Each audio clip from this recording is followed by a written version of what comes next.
historical research is really difficult for many reasons. One, it takes a lot of time. Two, it can be very expensive. Time, of course, is expensive. But if you're giving your time, then it's the opportunity cost of the time. You know, what else could you be doing? So it has to be somebody who's willing to spend the time, who's motivated and interested to spend the time. So, for example, to do this book, it was about 8 years research, which is a lot of time. I don't mean that every single moment, because I was teaching. I was a professor at Baptist University. But as my research project for 8 years, I worked on this. The Central School was established in 1862. And why was it established? Because that was just after China had become more open to the West, and so the Hong Kong government realized it needed more people to communicate with the government of mainland China.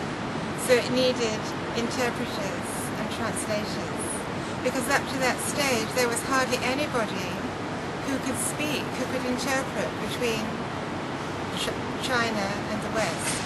Very few number of people who could do it.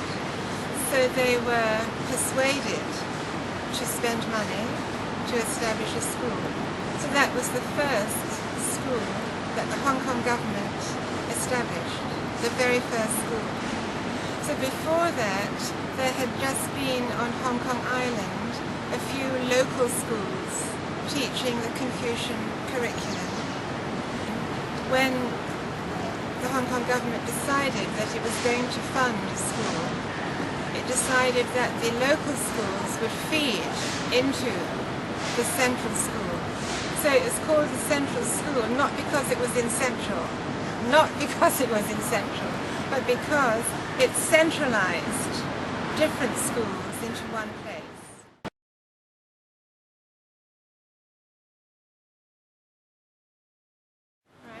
So when Frederick Stewart arrived, the first headmaster arrived from Scotland to be headmaster of the school.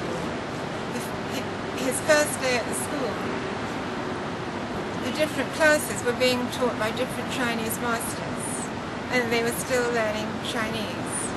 And so they were reciting Chinese loudly because they were learning the Confucian classics. And Frederick Stewart was used to a very disciplined school environment in Scotland, where everybody would be very quiet and very studious. And he was very surprised to hear people shouting. And so he said, "Silence!"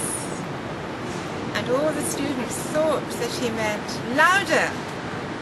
So they spoke more loudly. Then he said, "Silence!" again, and more loudly.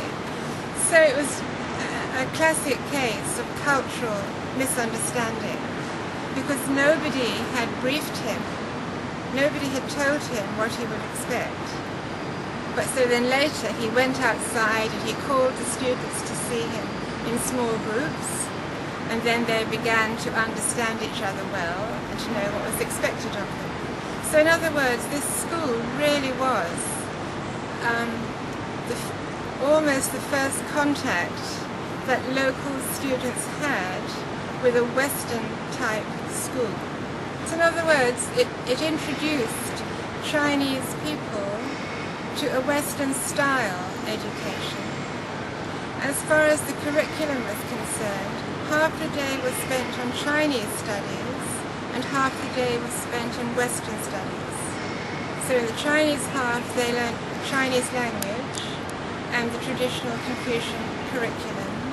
In the English half they learned the English language and what was then called modern knowledge, arithmetic, geography, for example. And even geography was quite a battle to introduce, because it was not something that Chinese education had taught at that time, because this was before the reform of the education system, which came very, very much later on the Chinese mainland. So the other purpose of the school was to enlighten people. And so although it was a government school, there was still quite a lot of missionary influence. And so that word enlighten is slightly ambiguous.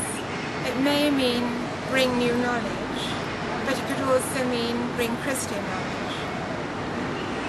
So it's quite complicated, and people had to write the proposals in a careful way because the government could not fund religious education, but it could fund the training of people who would be good at languages.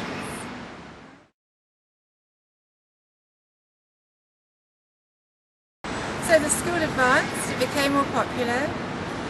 Parents came to understand that students who went to the school could get good jobs in Hong Kong for the Hong Kong government. They could also help families with their small businesses, and they could also get jobs for the Qing dynasty in modern institutions like the maritime customs.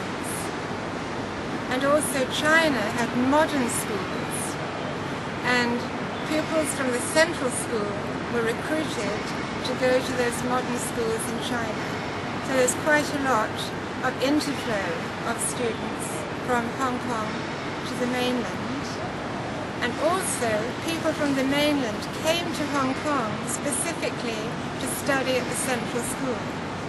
So it became quite famous gradually, because at first, with any new thing, people don't understand it. And so in his reports, Frederick Stewart says that originally families sent a poor relation to go to the school. But then when they saw that the students could have a good living afterwards, they sent their own sons. So gradually the school progressed.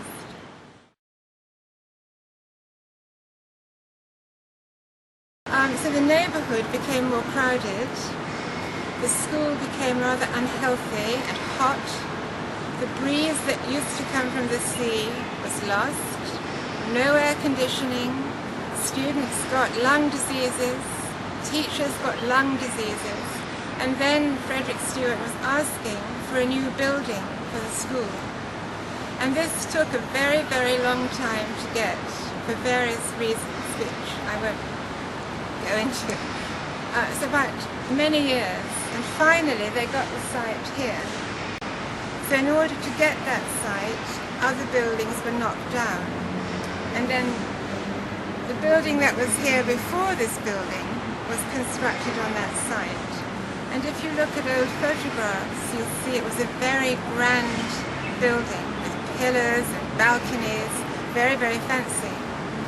And when it was finished, other government departments were jealous. They thought, what a wonderful building! Is it only for a school? Can't we have it for our department? And it seems that the Supreme Court wanted to have it. And by that time, Frederick Stewart was no longer headmaster of the school. He was colonial secretary. That means he was the head of the permanent Hong Kong administration. And he sent a private message to the new headmaster, move today, get the school into that building to make sure that you really do get that building. And so that's what they did.